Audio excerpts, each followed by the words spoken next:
parduodu vieną iš savo kokybiškų daiktų.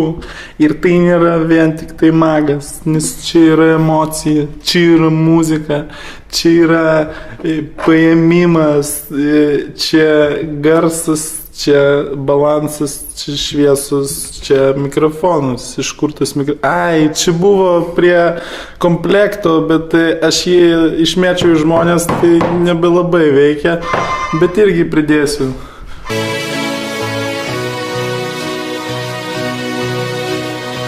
Iš esmės, ar tu gali uždėti kainą ant garso, ar tu gali uždėti šviesą ant tiesos, žodžiu, aš tom lytų. Ir, tai prasme, man tai čia ne pinigai, realiai tu sumoki už tai, ką tu moki. Pala, pažiūrim, ką čia rodo laikrodis. 5 štukų žalio, opa!